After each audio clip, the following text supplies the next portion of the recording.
Say welcome to the 12th annual IRCP meeting, and we have a full agenda for you today. This is what our morning looks like. So this is our 12th annual meeting, and let me get my PowerPoint to advance here.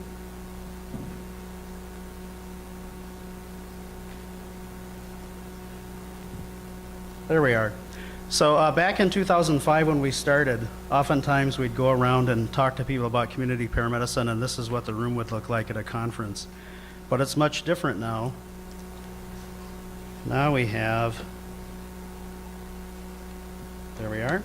2014 we had our biggest meeting ever in Reno. We had 7 countries that were represented. And so we're into a decade now of international collaboration. And our governments have started investing in community paramedicine. In Minnesota, we have a community paramedic model that's tied to a shared savings plan with our indigent care program. And by putting community paramedics together with primary care clinic providers, they've been able to realize a savings. They're part of the savings from our state Medicaid system of $800,000 the first year and $1.5 million the second. So it's proving that we're working. In Australia, there have been $4 million in community paramedic workforce grants. Ontario made a $6 million investment in their province to expand programs. And the government in the United States has made 2 investments through our program for care of the elderly, $13.5 million in 2012 to fund 3 programs for 3 years, and $29.2 million in 2014, so about $44 million total in that program. So we're starting to see some progress, which is really good. We have a specific language we use at IRCP because we have so many people from so many different jurisdictions. So the speakers will all be using the same language today and tomorrow, and so you'll be able to translate this back home. So when you hear the term primary care paramedic, back home you'll translate that to a basic life support provider or the entry level to work on an ambulance. An intermediate care paramedic is an advanced life support provider with a limited ALS skill set. An advanced care paramedic is an advanced life support provider, sort of the standard paramedic for emergency calls. A community paramedic is any one of those with prevention, public health, and post-acute care skills, and we'll refer to ambulance services as paramedic services. So as you hear those terms from the speakers as we go through the next 2 days, you'll need to translate them back to what meaning they have for you back at home. I want to take just a couple of minutes and talk about how we came to be. I think it's always good to review our history. Back in 2004, the Rural and Frontier EMS Agenda for the Future was published by the National Rural Health Association in the United States. And that was in December. In January 2005, a gentleman from Nova Scotia found that on the internet and opened up the front cover and started making some phone calls. So here's Mike McKeag from Nova Scotia. He's not there any longer. He's moved north in Canada. He found that document, made a phone call to the guy in the inside front cover, which is Denny Behrens, who was at the time the state rural health director of Nebraska. And Mike had a simple question for Denny. It was, how have you in the United States figured out how to integrate EMS people into the rural healthcare workforce? And of course, none of that had happened. But that started a conversation. Next, I joined the phone calls, and then Chris Tilden, who was the state rural health director of Kansas at the time. And then we found Neil Kirby in Queensland. And before you know it, we had 4 countries talking on the telephone every 3 or 4 weeks. So that year in 2005, we got a promise from Mike McKeag. And that promise was if we would come to Nova Scotia, he would find the lobster and the beer. And he coined the term International Roundtable on Community Paramedicine and Rural Healthcare Delivery. Over time, we have dropped the and rural healthcare delivery off the IRCP name as more jurisdictions have joined us and more urban areas have popped up in doing programs.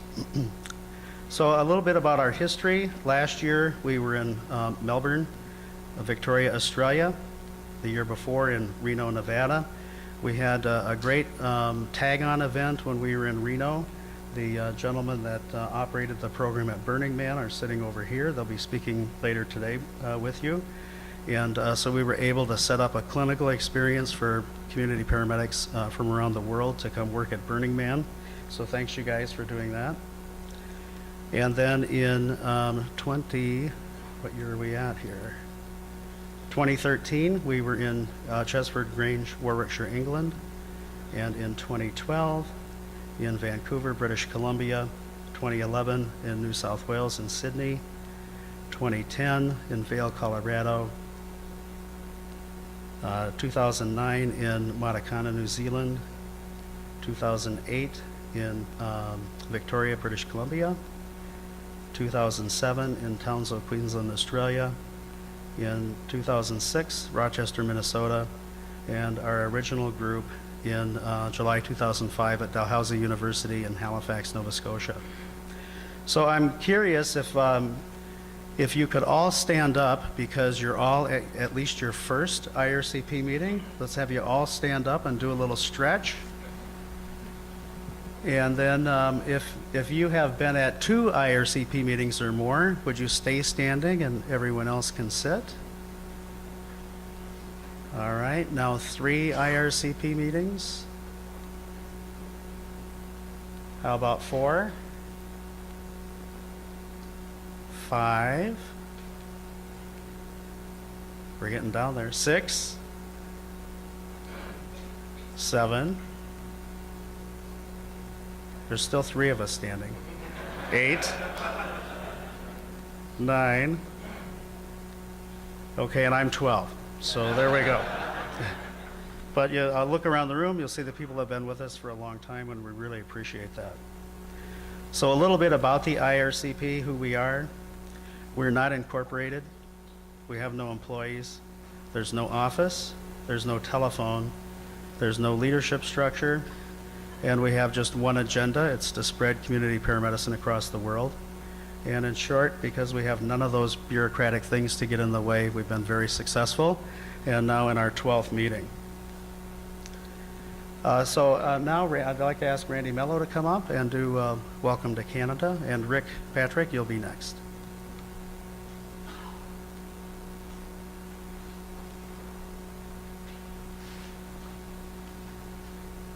Thank you, Gary. Good morning, everyone. I'm the president of the Paramedic Chiefs of Canada, and it's quite an honor to not only fulfill that role here in Canada and represent the leadership of all of the paramedic services across our provinces and territories, but also to represent the leadership of 40,000 paramedics here in Canada. So it's quite an honor to do that, and an honor to welcome you here today to Canada and to the beautiful city of Saskatoon. I'm sitting back looking at the sun shining through these drapes and thinking what a beautiful setting for your 12th annual conference, and I'm really proud to represent Canada and welcome you here today. PCC and our membership are really excited to be a part of this international conversation and to join these colleagues from around the globe to engage in the dialogue on community paramedicine. And we look forward to this worldwide roundtable presentation on the ongoing discussion about what is happening in this ever-evolving and critically important topic. So we're really pleased to be a part of that. It's remarkable to see representation from around the globe here today, all here for common purposes of sharing these best practices in community paramedicine.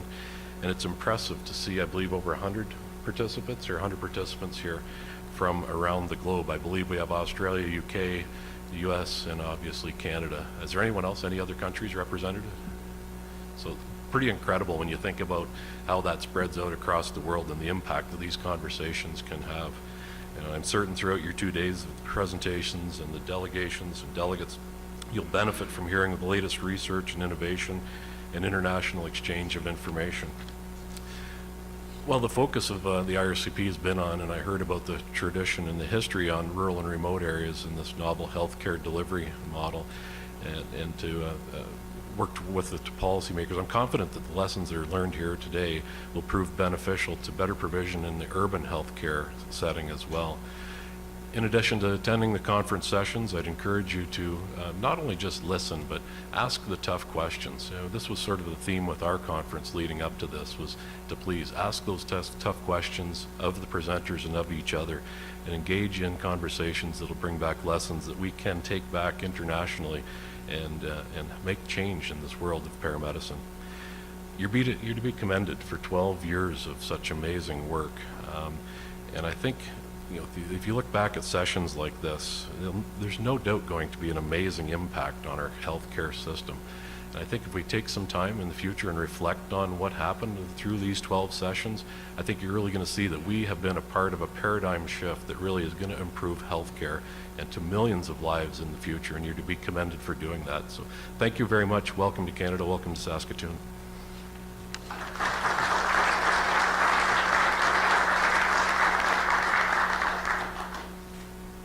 And next we have Rick Patrick from the U.S. Department of Homeland Security, and Brian, you're next. Good morning. Oh, come on. You have enough coffee yet? Good morning. There's plenty in the back room there, I'm sure. But hey, thanks for having me, folks. But more importantly, thanks for doing what you do. More importantly than anything, I work in the U.S. Department of Homeland Security. I have the privilege to be a senior advisor to the Homeland Security Chief Medical Officer, Dr. Catherine Brinsfield. Some of you may know came out of Boston EMS. She advises the Secretary of Homeland Security on all things health. And with that, we have a large EMS and out-of-hospital role that we play. We operate internally 3,500 EMT and paramedic system within DHS itself. But on the outside part, and why I'm here and where you come into play, is what we in DHS look at as the whole of community in the role of disaster preparedness and prevention. And as the community paramedicine work around the U.S., Canada, and the globe as a whole, because I think this has a role globally, not solely within the North American spectrum, we deal with a lot of, I call it funky stuff that could possibly happen in the pre-hospital arena. And we try to leverage every conceivable asset that's out there. And the advancement of community paramedicine and its role, although may not have the optic necessarily dealing with what I'm referencing in disaster response, whether it's man-made or natural, you do have a role. And that role is an optic that we actively look at in Homeland Security and work it out with our partners in the Department of Health and Human Services and Transportation, among others, on a pretty regular basis at the federal government level in the U.S. So I just wanted to share that with you. A couple key points that I would offer to you. We have a program that we work closely with Canada on called Beyond the Border Initiative, which started back in 2008, I believe it was, between the Canadian and American government on trying to come up with ways to move trade smoother across the longest land border in the world. That blossomed into all things, including disaster response, which gives a role where we look at community paramedicine very largely in our planning process, and how we can actually move assets from Canada to the U.S., from the U.S. to Canada, across U.S. state lines in the pre-hospital medicine aspect. So it's things dealing with not just equipment, but the portability of your medical licenses across state lines, the portability of licenses and what that means across international lines, as well as the timely response. So I just kind of wanted to paint that picture for you as to why Homeland Security is here and has an interest within this, but I also share this information that I'll learn with my colleagues across the spectrum in the U.S. government. And lastly, I'll leave you with this. Homeland Security leads a international operation dealing with human trafficking. And I know there are some people in the room here that have significant interests in that topic as well. And in the healthcare arena, we spend a lot of time and resources to enhance community preparedness and awareness, both in the recognition of, the prevention of, the deterrence of, and actually assists in the apprehension of those who traffic human beings. Everything from forced labor to forced sex. And it happens in every country of the world. It is the largest time in global history of human slavery. And yes, I said human slavery. So there is a vital role, whether you realize it or not, that every single healthcare provider in the world can play and does play on that topic. I'll be around all weekend. If you'd like to talk about any of these topics, feel free to reach out. And again, thanks for the great work you do.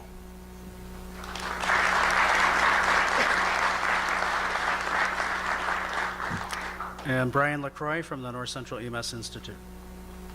Merci, Gary. Bonjour, bonjour, madame et messieurs. Il est fait beau aujourd'hui, non?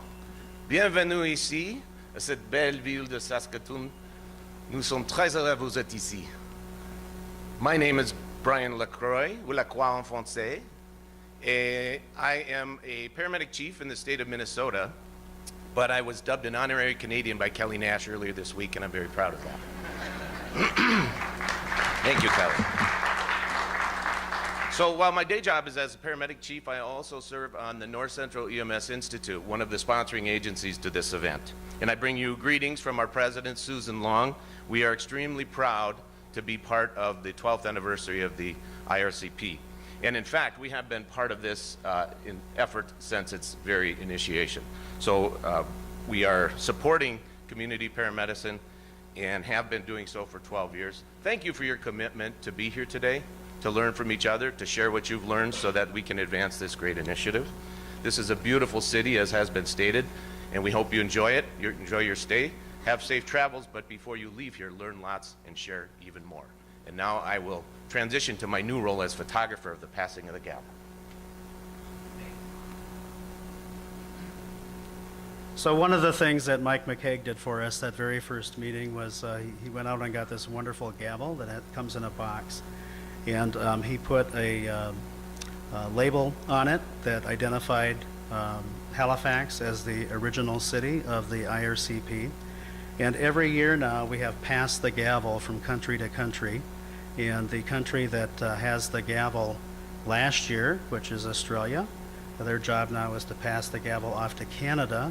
And Randy, it's going to be your job to go to wherever we meet next year and bring the gavel and to pass it off.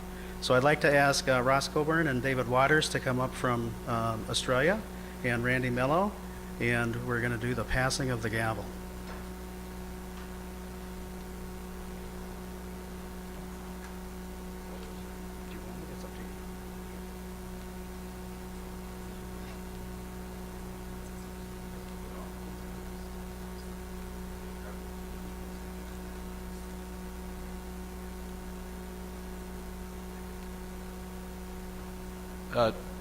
Ross Coburn's my name.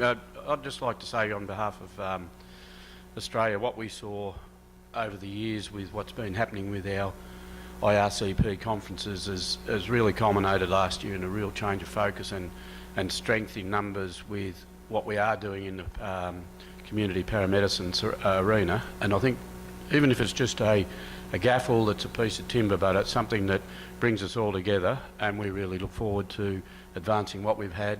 Randy, to you, we thank you very much for hosting this year, and we look forward to seeing everybody. You enjoy what you hear. We hear a lot of good stuff here, but enjoy what you hear and see you all in next year in Great Britain.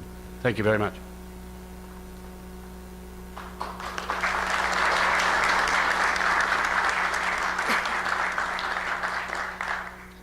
So while we have no office and no leadership structure or anything like that, we do take a vote every year. And since you're the delegates that showed up this year, you get to do the vote. We've had a rotation that we have used for IRCP around the 4 countries. And this is what that rotation would look like if we choose to stay with it. So while Martin Flaherty couldn't stay with us today, he had to return to the UK. The UK would like to host us next year. And it would be at the same venue that we used last time, Chesford Grange in Warwickshire, on February 9th and 10th, 2017. So now's your opportunity, now's your responsibility to vote. we're going to ask everybody to vote about having our session on February 9th and 10th, 2017. And it'll be really embarrassing for me if you don't vote yes. So, all those in favor? Aye? All right, great. All right, so that's our plan. We will be in Chesford Grange, Warwickshire, England on February 9th and 10th, 2017. So we'll be doing a call for presentations fairly soon because that's coming up. And hope to see lots of you there. I do need to try to get a feel. There's no commitment here, but we need to try to get a feel for how many of you think you might make the trip to England in February to be with us. Just get a sense for that. All right, good, great, thank you. So a couple other changes that we're planning to make in 2017. We have a number of community paramedics, and so we've had some interest in doing some clinical community paramedicine tracks at conferences. And so we're planning to roll that out next year. So we're going to keep this meeting as it is around research and administration and planning. But we're going to try next year tacking on to some of the other conferences that paramedics go to, that the community paramedics that do the work would attend, and have some clinical tracks. We have about 2,500 college-trained paramedics in the United States now, and we know it's growing in other countries.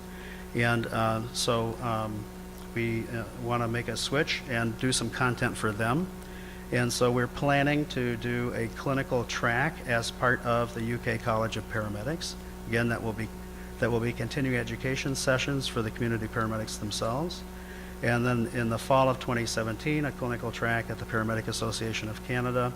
And in winter 2017, we don't know the dates yet, a clinical track at Paramedics Australasia. And then in the United States, we intend to have a conference in each of the time zones across the United States in 2017. We'll see how that works next year. If it's popular, we'll continue it on. You can count on this meeting continuing well into the future. We'll plan to do it every year, but we're going to give this a try next year and see how it works. How many people here from the United States? Okay, so I need to talk directly to you for a minute about the Canadians. Tell you a little bit about the Canadians and what to watch for. The Canadians, over time, we all know them from the States as telling you a statement and asking a question that looks like this. And so you would talk to a Canadian and they say, "It's a nice day out, eh?" And that gave you a chance to say yes or no. Well, the Canadians don't do that anymore. They don't want to give us the chance to say no. So they've switched their language a little bit. And when you listen to the Canadians now, you'll hear them use the word right. And so they'll talk to you right, and they'll tell you about something that's going on right, and they sort of lead you down this path, right? So that when you get to the end, right, you've already agreed, right, that the sun is blue, right? So that's about the Canadians. But the most important thing the Americans need to know about the Canadians is it's a very sexist country, because the Canadians call their men Canadians, but they call their women Canadians. Okay, one last thing I want to do before we start into our next presentation. So Ryan, you're coming up. We made a switch. We used to use a Google group for IRCP, and we made a switch to a professional service called Vertical Response. And so you can now opt in to receive emails from us and opt out. You can do that yourself without any intervention by me, saving me a lot of work. So if you go to our website and click on the bottom there where it says click here to opt in, that will take you to a little form where you can tell us as much or as little as you want to about yourself, but you have to give us your name and your email address. When you click submit on that form, immediately you're going to get an email back to verify your email address and make sure you typed it in correctly. Watch for that. If you don't see it come into your inbox, it's in your spam box. Go get it and click on the link to confirm your email address. If you don't take that second step, you won't actually get our emails as we send them out. We don't send out very many emails. We send out emails on the months where we're having a webinar session, and then we send out emails for our call for proposals for our meeting and to announce our meeting and set up the registration system. So we promise not to put lots of mail into your email box. But we do have an opt-in system now. We're not automatically adding any of you into our system. It's up to you to opt into the system.